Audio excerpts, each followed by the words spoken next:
What's up, guys? It's Farron, and it's been a while, but what I wanted to do is I wanted to pick back up where I left off with the Bayonetta theories and start right where I stopped, which was, well, the last character I had slated was the Milanese witch, Karaba.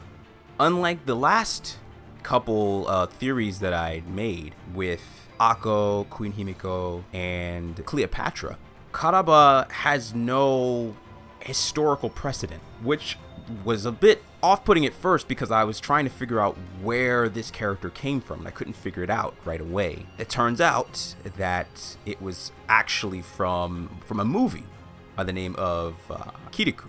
In the movie, Karaba is an evil witch who is basically keeping an entire village of people in servitude, like a tyrant, right? So they have to live in fear of her and her minions coming in and taking things from them, their gold, their food, their water, making life a lot harder for them just altogether, right?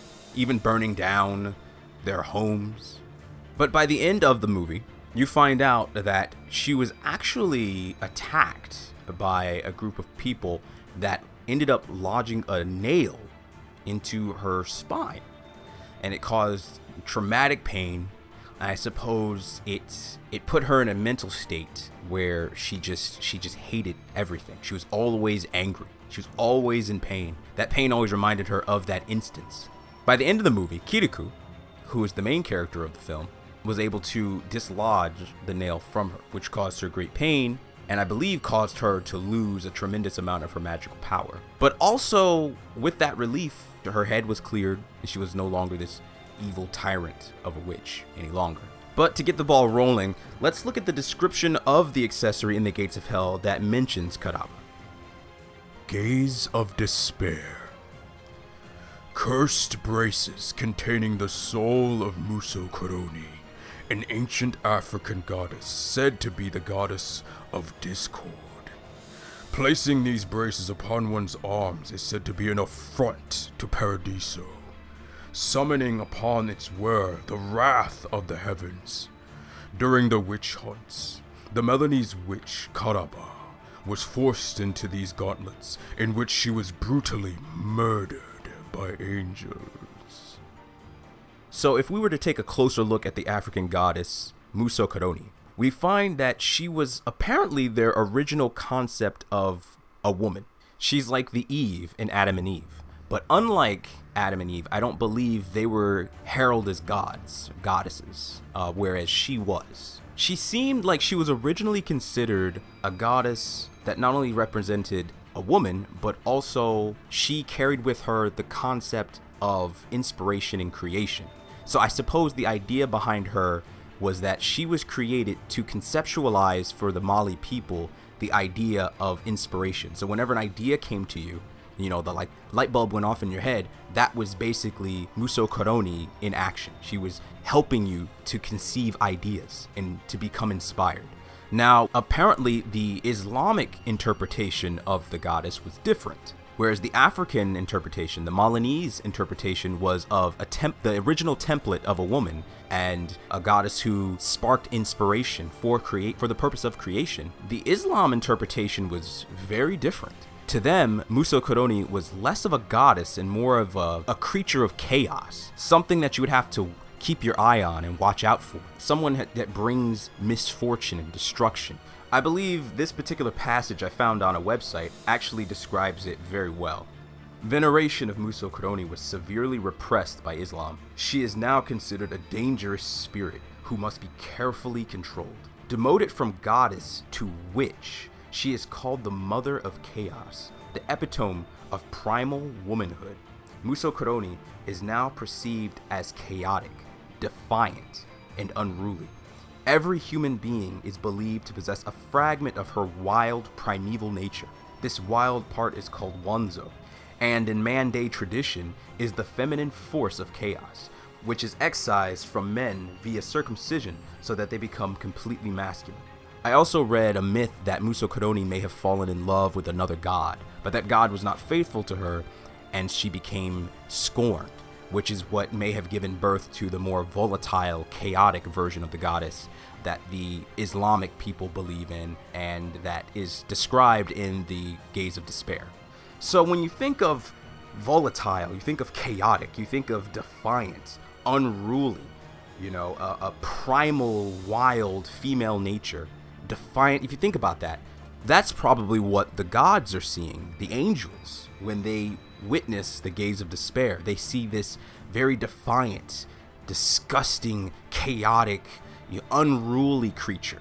This basically a demon. Couldn't possibly be a goddess. And they see that, and it's disgusts them, and they feel like they need to destroy it.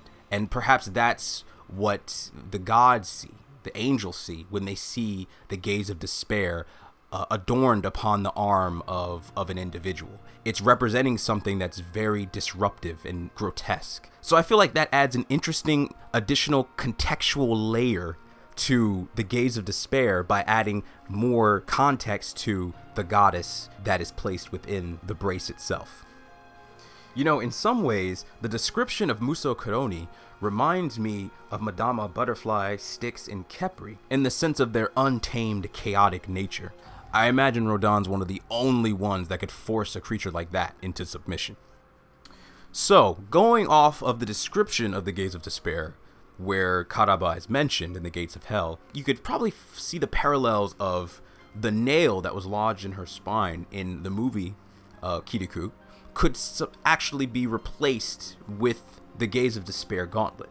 The difference being that the nail she comes back from, whereas the Gaze of Despair mentions that she's actually killed during the witch hunts. So in that particular case, by angels. So one could assume that during those witch hunts, pretty much, like if you look at Bayonetta 2, the witch hunts were like, it was a war. Like, it was crazy, the stuff that was going on. But the impression that I got, and I believe it's mentioned in the notes as well, is that the witch hunts weren't just the angels and the demons, or the witches and the sages. It seemed to be the world in disarray, and humans coming after witches. Now, I don't know if they were going after sages. I don't believe they were, because if you look at Vigrid and Bayonetta, Vigrid basically has all of anything that represents sages is still intact. Vigrid is like a holy land, a religious place that believes in, God and light and things like this. But all of the witch statues and effects are all brutally smashed, and they made a point to show that. So I theorize that humans had a great part in binding her in those gauntlets, or in that gauntlet, the Gaze of Despair, because it would evoke the rage of the angels. And so the way that the Gaze of Despair seems to work, or at least how I perceive it to work, is that in a similar fashion to when you taunt an enemy in Bayonetta, Bayonetta will taunt you, or taunt the angel. And if you think about the nature of how Bayonetta taunts them, right? She's very, lascivious, very sexual, in her style, she doesn't mind throwing her assets just in your face, right?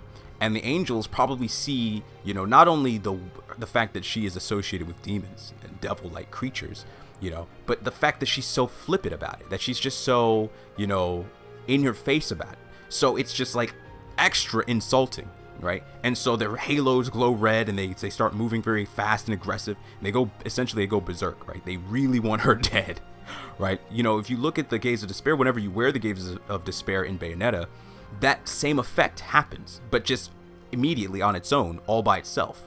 Just by you having that on, it's like a complete disrespect and sacrilegious to everything that they represent as angels, as deities and things like that. And so they have to get rid of you. They have to abolish you from existence, right?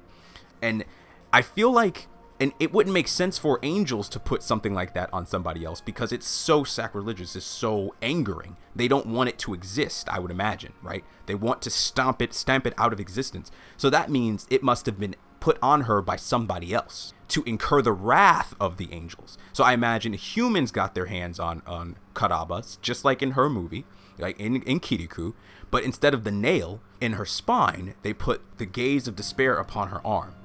And I would imagine she wasn't able to take it off for whatever reason. Maybe it binded itself to her, right? Maybe they held her down and there was too many of them and she couldn't fight them off, right?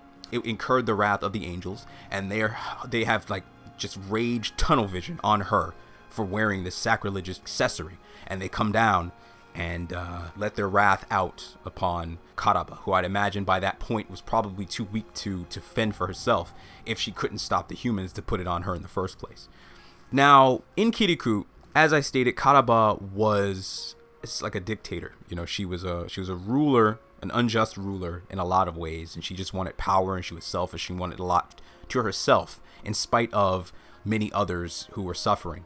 And she also built her residence in an area that actually was blocking off the villagers' means of going to greener pastures. Because once Kirikou got past her, right, he was able to dig a hole underground to get to the area behind her residence. And it turns out there's a lot of flora and fauna, you know, animals and nature, and it's this whole other place, right? It's not barren land like where she is, right, and where she was forcing those villagers to stay, right? The water hole was dried up and everything, and they didn't have means of really surviving very well. So the idea is that Karaba, at least, you know, in the space of the movie she's from, she was not a very good person because of the traumatic experience that had happened to her. And that leaves an interesting question as to what kind of person Karaba would have been in Bayonetta's world. Was she a good person? Was she a very harsh person? Was that a part of why, when the witch hunts were taking place, she was doomed to such a horrible fate because she was so unjust in the first place, and the people were tired of it, and they decided to cause her the same kind of pain that she caused to them for so long? Perhaps. Maybe she was the type where she used her powers as a witch for greed. So she would take gold, she would take food, she would take water, resources, land, and then she would force everyone else into servitude and poverty, right? And perhaps her being fitted with the gaze of despair was an unfortunate revenge on the part of the villagers. So another theory is that instead of the incident of the nail being placed within Karaba's spine being replaced with her being put into the Gaze of Despair brace, instead, maybe it could be that she still had been in the traumatic event of the encounter where she had the nail put in her spine, perhaps by the residents of the place she lives in Mali, I believe. She's a Malinese witch. And so maybe that still happened. That still transpired. She became a very angry, bitter witch. And maybe this happened because there was already disdain towards her when they found out that she was a witch. Maybe they thought she was cursed. She was a demon woman. And so she harbored these horrible feelings towards the people there and everyone that did her wrong, and decided to use her power against them to get back at them. And that's how she ended up gaining the reputation of being an evil witch. And then to strike back at her during the witch hunts, they put her in that brace as a means of revenge for all the things that she had done to them. Another theory, and actually as I think on it, this is the one I think I like the most because I feel like it fills in all the gaps the most neatly in the theory of Karaba, is that she had the nail implanted into her spine. It caused her to become a very angry, bitter witch. But then somewhere along the line, similar to in the movie Kirikou, the nail is removed from her. She loses a great deal of her power, but she also becomes a much better witch. She's not bitter, she's not angry anymore, and she's actually very saddened about everything she had done to her people. And during the witch hunts, because of this, the people don't know about her change in personality and anything that has happened to her. They're not aware of it. Or perhaps they were aware, but they just couldn't possibly believe that she could change because she was just so evil before. She used to take all of their resources and their food and their gold. She would keep it for themselves. She would augment herself with the gold so she would be the most luxurious person around while they had to live in poverty. So maybe they just had a hard time believing she could possibly change at all. So maybe it's like Kirikou could represent a type of lone adventurer who found out about Karaba's plight and why she is the way she is, and assisted her. Saw that there was a good person there, you know, that she just was simply attacked by bad people when she was younger, and never got over it because she's always reminded of the pain. And he was able to dislodge the nail, caused her to lose a great deal of her power, but she with that, her anger went away, her hatred went away, her bitterness went away. But the people that she had put into servitude all this time, the people of Mali, did not forgive her and didn't know anything of her plight and didn't care. And during the witch hunts, they rebelled against her. And it was just such a bad time for them to rebel against her. It was a bad time for Karaba because she no longer had the power to stop them.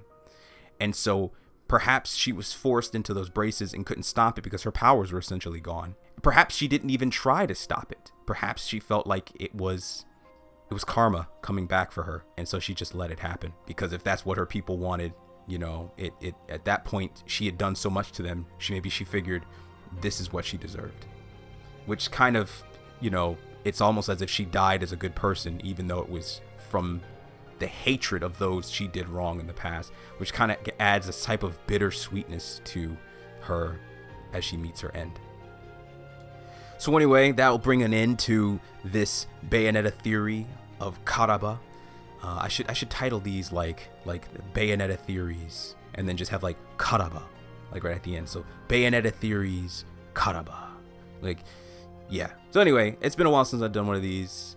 Let me know what you guys think. For anyone watching this, hearing this, what are some of your own theories? If you've seen the movie that Karaba's from the movie Kirikou, if you've seen it, if you have any knowledge of Mali and how that could possibly play more into the theory, you know, and its people and things that could have transpired, anything like that, your own ideas, things that I might have missed because it's been a while that I might have forgotten, you know, let me know, comment section below, and I'll catch you guys in the next one.